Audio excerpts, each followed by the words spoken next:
for today's Tide Talk, I want to touch on a topic that I did a video on a couple weeks ago on my 5 pillars, the NESSS pillars, so NESSS, which stands for nutrition, exercise, sleep, sunlight, and stress reduction. So the one I want to focus on today is pillar 1, which is nutrition. So a couple things that I want you to really dial in when it comes to weight loss is to, 1, keep your carbohydrates low.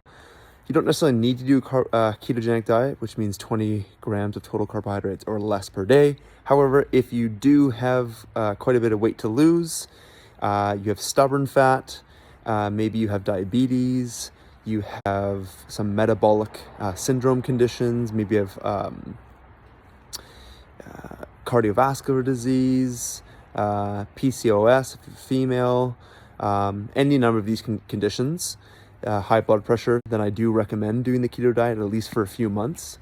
And then you can go to a lower carbohydrate diet, which would be basically between 20 grams of carbohydrates up to as much as 150 grams a day. So do that, prioritize getting the carbohydrates low enough so that you can reset your metabolism. And then second, and actually even more important, should have addressed this first, is to increase your protein. This is so critical.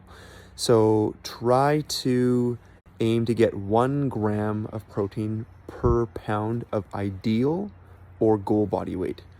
So if you're right now, let's just say 200 pounds, and your goal is to be 150, 140, then you should eat 140 or 150 grams of protein per day.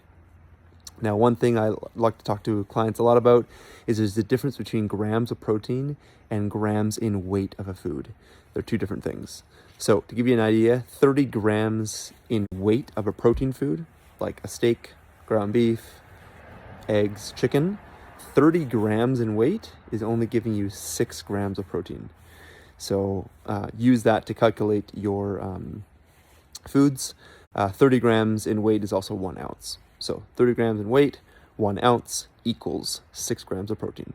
So if you're that person that wants to weigh 140 pounds, you need to eat 140 grams of protein per day. That's going to be a lot of grams in weight. But that might be a lot to start with, but you just work your way up to that or getting close to that.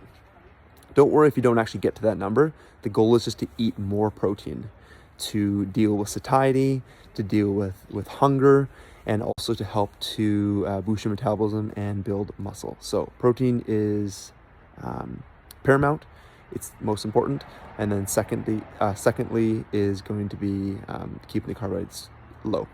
All right, try that and watch the weight drop.